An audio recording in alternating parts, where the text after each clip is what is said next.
શાળા એટલે સરસ્વતીનું ધામ. ગુરુ પાસે શિષ્ય શિક્ષણ મેળવે અને સંસ્કારોનું સિંચન થાય. હવે ગુરુ શિષ્યના સંબંધો પર નજર કરીએ તો ગુરુ ગુરુ નથી રહ્યો અને શિષ્ય પણ શિષ્ય નથી રહ્યો. બંને વચ્ચેનો જે મનમેળ છે તેની અંદર ઘણી બધી ગેપ જોવા મળી રહી છે. શિક્ષણનું સિંચન કરવાની વાત બહુ દૂર રહી છે, પરંતુ ગુરુ એવા કોઈ કૃત્ય કરે છે જેના કારણે સમગ્ર સમાજની છબી પણ ખરડાય છે.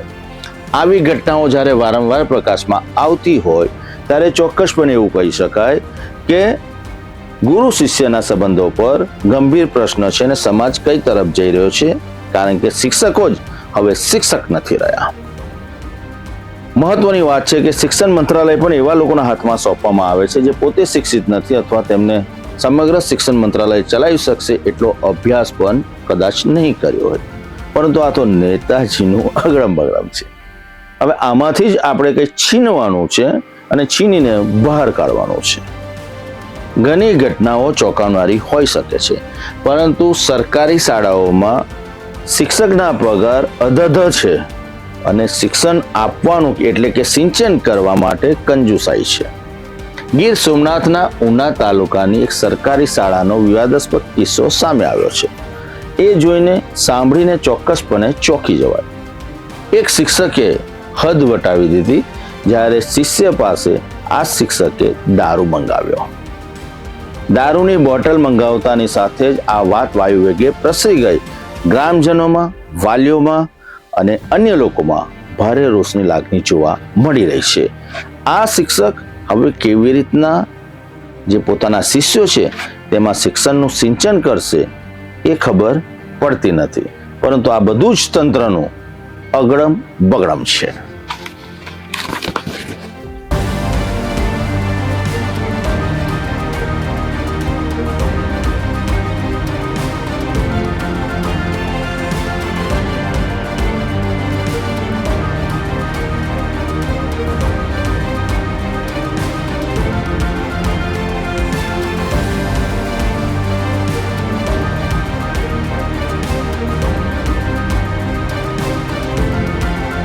ગીર સોમનાથ જિલ્લાના ઉના તાલુકાની એક સરકારી શાળામાં ધોરણ 7ના વિદ્યાર્થી પાસે શિક્ષકે રૂપિયા આપીને દારૂ મંગાવ્યો હોવાના ગંભીર આક્ષેપ સામે આવ્યા છે.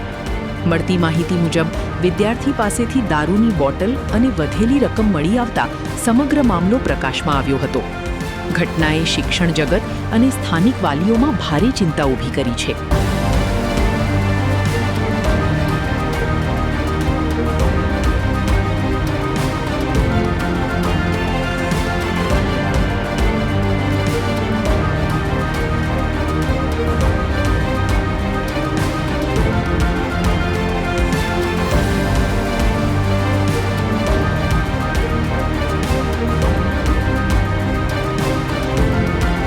અગાઉ પણ કેટલાક શિક્ષકો શરાબના નશામાં ધૂત ચાલુ ક્લાસરૂમમાં મળી આવ્યાના કિસ્સાઓ પ્રકાશમાં આવ્યા હતા. તો ઘણીવાર શરમથી માથું ઝૂકી જાય તેવા કિસ્સાઓમાં કેટલાક લંપટ શિક્ષકો વિદ્યાર્થીનીઓ અથવા સહશિક્ષિકાઓ સાથે અડપલા, છેડતી કરવાના કિસ્સાઓ પણ આવ્યા છે. બીજી તરફ વિદ્યાર્થીઓ પણ શાળામાં બીજા વિદ્યાર્થીઓ સાથે મારામારી, જીવલેણ હુમલો અને હત્યા કરતા સુધીના કિસ્સાઓ હવે અવારનવાર બહાર આવી રહ્યા છે, જે આજની શિક્ષા વ્યવસ્થા, શિક્ષા પ્રણાલી પર સવાલો ઊભા કરે છે. સરવાળે ગુરુ શિષ્યોના સંબંધો, સંસ્કારો અને શાળાઓની પ્રતિષ્ઠાને લજવે છે અને સવાલો ઊભા કરે છે. જ્યારે શિક્ષણ વિભાગ જ કોઈ સારા અને અનુભવી શિક્ષકની જગ્યાએ લાયકાત વિનાના વ્યક્તિઓના હાથમાં સોંપી દેવાય તો શિક્ષણ જગતમાં શિક્ષકોની ભરતી પ્રક્રિયા, પરીક્ષા પદ્ધતિ, સરકારી શાળાઓનો વિકાસ કે સુધારા અથવા અંકુશ કેવી રીતે શક્ય છે? આજ તો છે નેતાજી અને તંત્રનું અગડમ બગડમ.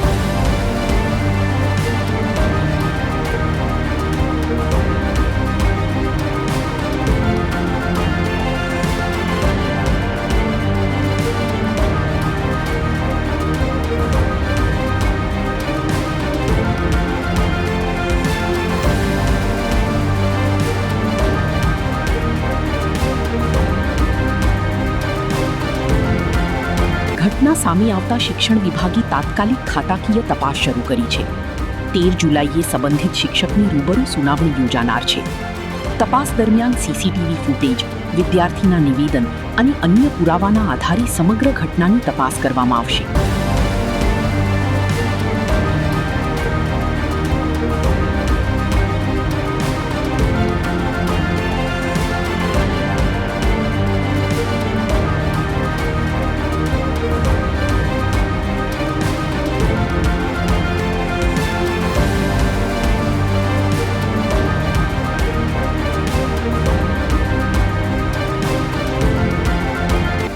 શિક્ષણ વિભાગના જણાવ્યા મુજબ જો આક્ષેપો સાચા સાબિત થશે તો સંબંધિત શિક્ષક સામે નિયમ મુજબ કડક કાર્યવાહી કરવામાં આવશે. આ ઘટનાએ માત્ર એક શિક્ષકના વર્તન પર નહીં પરંતુ શૈક્ષણિક સંસ્થાઓમાં જવાબદારી, શિસ્ત અને વિદ્યાર્થીઓની સુરક્ષા અંગે પણ અનેક પ્રશ્નો ઊભા કર્યા છે. શિક્ષણ વિભાગે ખાતાકીય તપાસના આ ઘટનામાં આદેશ જારી કરી દીધા છે. તપાસ ચાલશે, ત્યારબાદ રિપોર્ટ આવશે, ત્યારે સત્ય ખબર પડશે તેવું કમિટીના સભ્યોનું કહેવું છે. માત્ર એક શિક્ષકની વાત નથી કે જેમને આચરેલું કૃત્યની વાત નથી, પરંતુ ગંભીર સમસ્યા સમગ્ર શિક્ષણ વ્યવસ્થાને લઈને ઊભી થઈ રહી છે કે એવા કેવા શિક્ષકો છે કે પોતાના શિષ્ય પાસે દારૂ મંગાવે છે. આ તો તમામ ખાતાઓનું અગડમ બગડમ છે.